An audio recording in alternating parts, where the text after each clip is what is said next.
You asked me as to how I became first the interpreter. I say that there's no first to it, you see. The thing is that it was just a natural process. I first met Baba in the year 1925. That means he had just began his silence, you see. The year when he started observing silence. And I have a faint memory, you see, of having seen him for the first time with slates around him. First time when I saw him was near the Dhuni, and then subsequently I saw him being surrounded with slates and slate pencil. You know those slates that we use in India? I don't know whether you all use it there. Now it's out of vogue. Even babies are made to write on paper or something like that, or boards or something.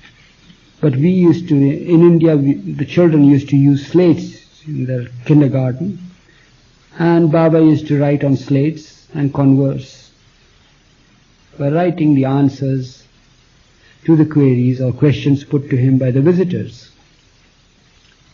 So that is easy to read his writing. He had a very bold hand, you see, and it was easy to read. So I am associated with reading these things, you see, from the time that he started writing on slates. And then after that, our family, my parents, got closer and closer to Baba, and Baba blessed the house where we lived by his frequent visits. So as I grew up, naturally I was so often in his proximity, and then by the time he started visiting our house, he started using the board, the famous board that he used.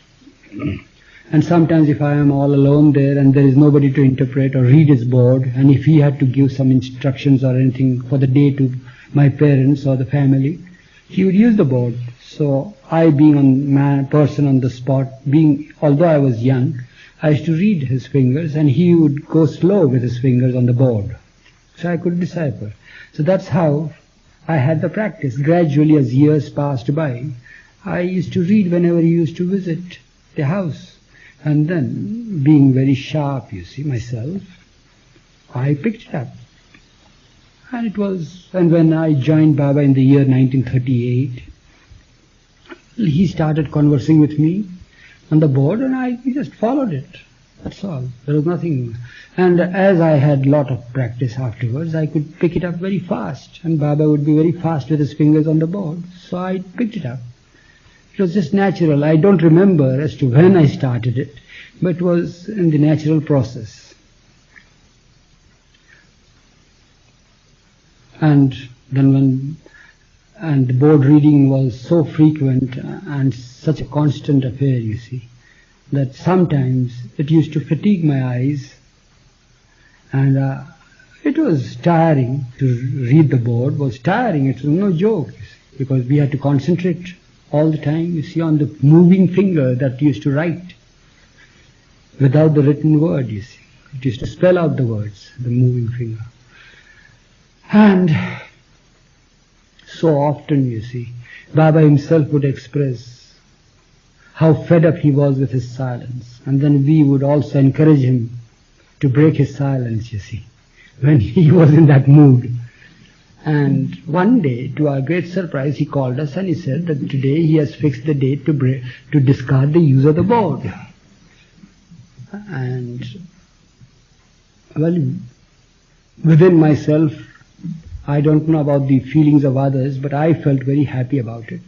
Because now, that which was, that instrument, that gadget which was so tiring, the resultant effect of it was so tiring that now that Baba is discarding it, well, it will give relief to Baba and to the persons who interpreted the board, you see.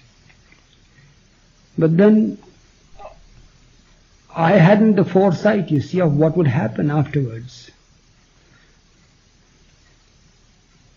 And then when he discarded the board on 7th of October 1954, the whole thing came to a standstill. There was no conversation, nothing of the sort, you see. Everything came to a standstill. And we used to sit in presence of Baba and just gaze at him, and he used to gaze at us, that's all. Sometimes there would be a smile passing by, or something, just gestures of helplessness on the part of the Mandali, you see. You know how the gestures are like this, what to do now? We would speak to him, and he would just remain gazing at us. That's all. So, then I, who, in the heart of my hearts, felt that it would be nice now if Baba were to discard the board, felt that I missed the board, you see. And it would have been so nice if he had continued like that. So some weeks passed by, and then he started preparing to go out on tours, you see. And especially there was a time fixed for his going to Pandharpur, that famous place of pilgrimage over here, where Gadgya Maharaj had invited him. And I was in a fix, being near Baba. Naturally people would be surrounding Baba, and I would have to say something, and Baba might mean something, and I would say something else, you see, that wouldn't be good and nice. So I was the one who felt the pinch most at that time. And I then told Baba about it, about my feelings. And he just nodded his head. And again a week or two passed by.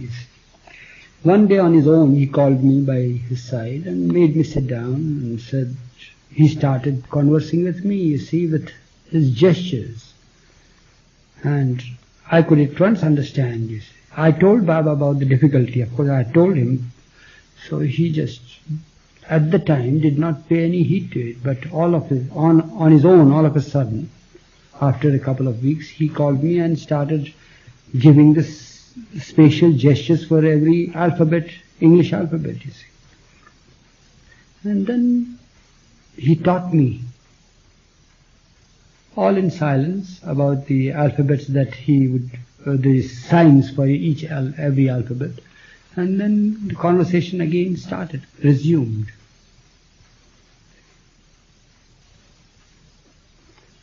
And the first time that publicly his gestures were used, you see, and interpreted was at Pandharpur, in the public. What is it? Because of the sweetness with which he had said that, you see. Something very important, something very live. It was not just a tall talk or casual thing, it was so close. Therefore it has a lasting impression on my mind. I can even visualize the thing. He's sitting there and the crowd there and the sweets nearby and throwing. Sometimes he would appear, he would make us feel that he's so close, so accessible. And then sometimes he would appear to be so far, far away from us, inaccessible, impossible to have a hold of him. And sometimes he would make himself so familiar that we forgot in his own presence who he is. And that would be very often. Very what? Often. We used to forget. Because of his closeness to us, we used to forget who he is. He would make us forget.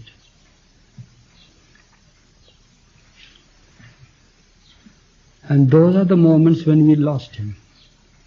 And there were many such moments, not many moments, but many years. The moments got themselves multiplied into years, you see.